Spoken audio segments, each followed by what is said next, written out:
Thank you, Sherry, for those gracious remarks. And thank you, everybody, for being here. I'm glad this is a topic that everybody is clamoring to hear more about, and that is leadership. My name is Shelley Baur, and I own a business called One Source Associates, Integrity-Based Communications. And as Sherry said, that is the title of my book. The 2013 edition is all about using truth to build high-trust relationships. And not surprisingly, since that's the name of my book, we're going to talk about integrity and we're going to talk about communications.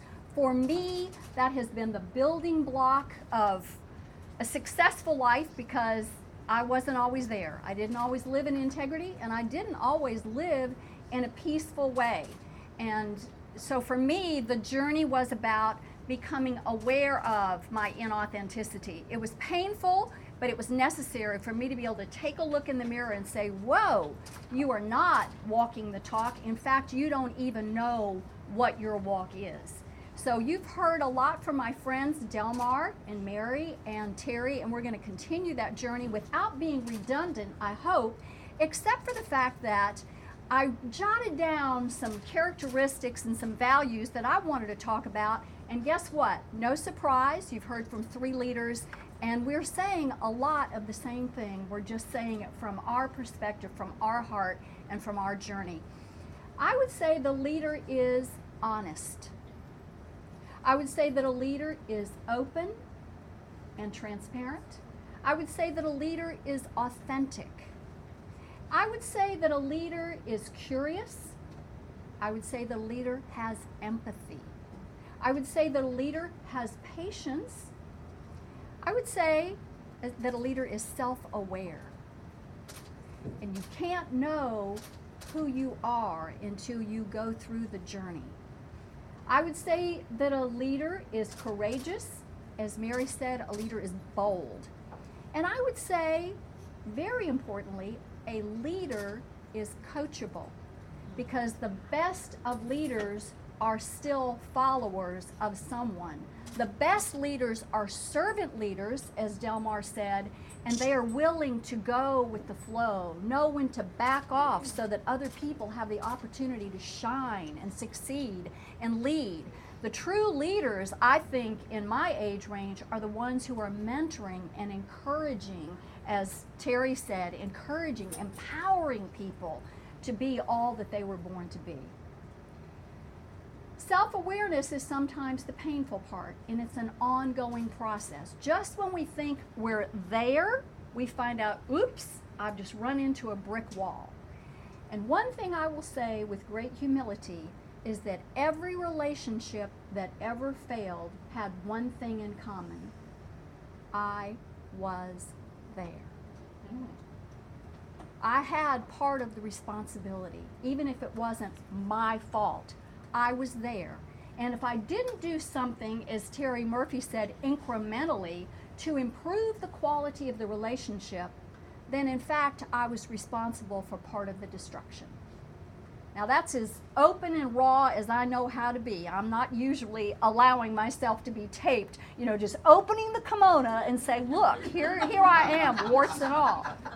But until we can get to that level, someplace with some person, it doesn't have to be in front of an international audience, but until we can look in the mirror and have the kind of friends like Delmar and Mary and Sherry and Terry, boy, we're getting really rhyming here, aren't we, with all the names?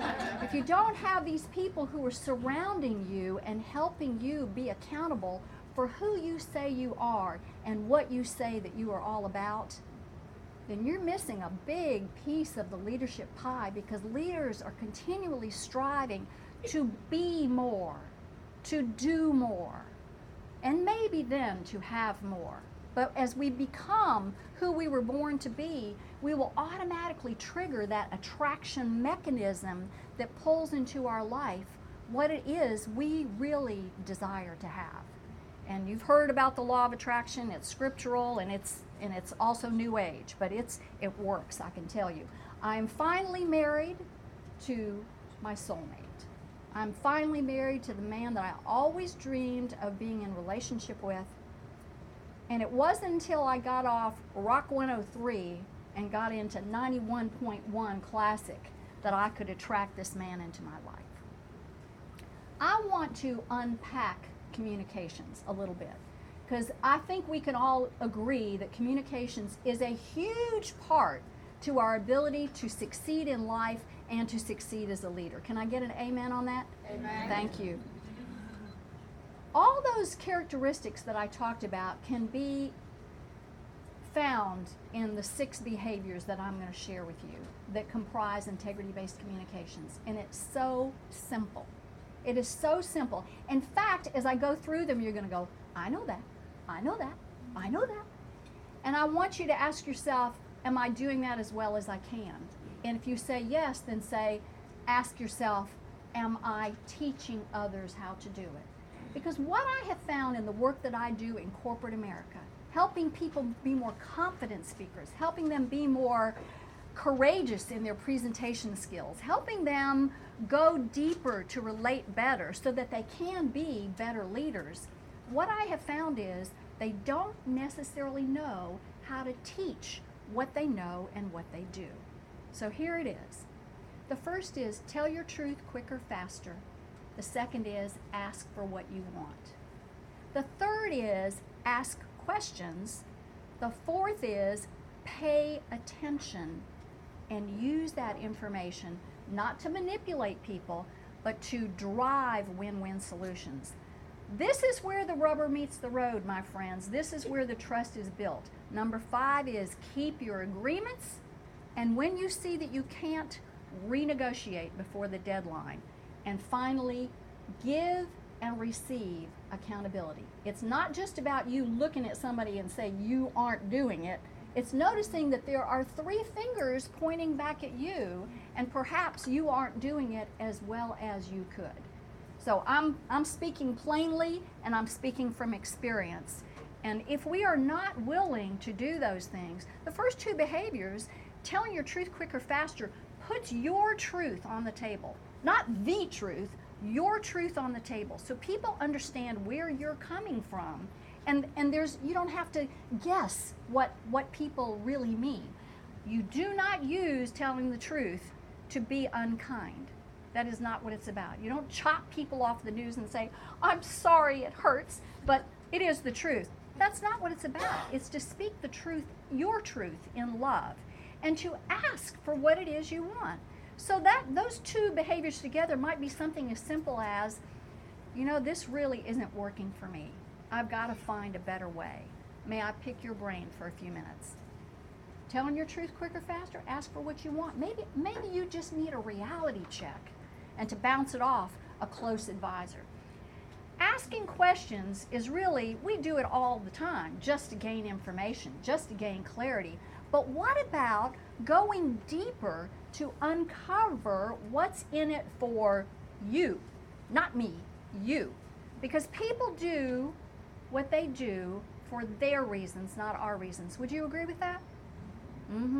So when we can uncover what drives people, what motivates them to work a little longer, to stay a little bit more diligent to the task at hand, to know what drives them, then we can modify in a way that allows us to take that fabulous brain, that wonderful heart, that incredible passion, and match it with Y's passion, and Sherry's passion, and Richard's passion, and Delmar's passion, and Bruce's passion. So you have all these little sweet spots where everybody's strong, and you can find where there's a common link, and we'll all pull together as a team to make it happen.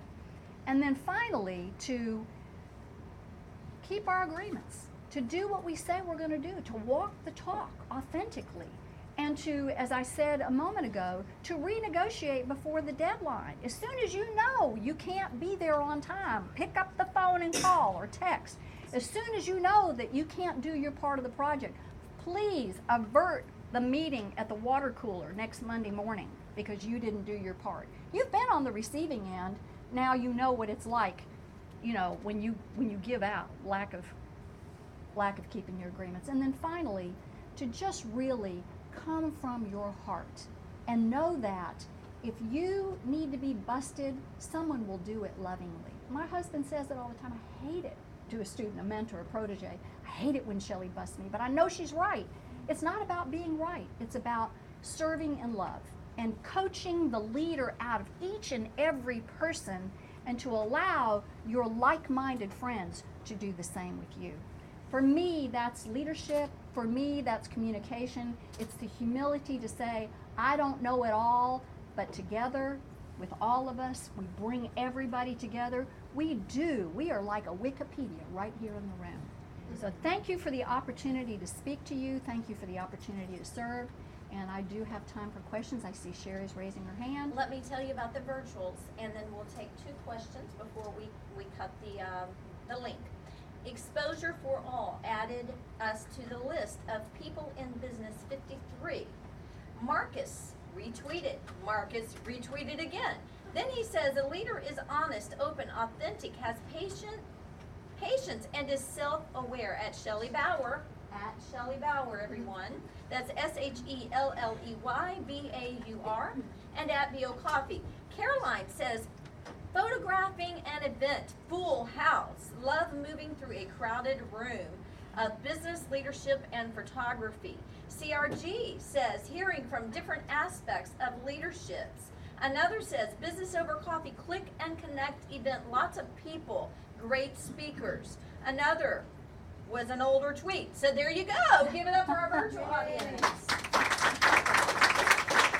I have time for 2 questions. 2 questions. Or comments. Or love. Show me the love.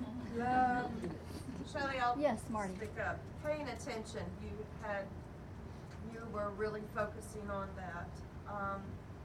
And if you want to get to know someone in business or be able to make that connection within another business, that's a very key tool that you've got to get past, because you have to pay attention to their needs in order for you to know where you can be able to help them. Absolutely. God gave us 2 ears and 1 mouth for a reason. I think we're supposed to be listening twice as much as we listen, as we speak. So the opportunity to just keep, it's not important what I have to say. It's important what my prospect or my client has to say.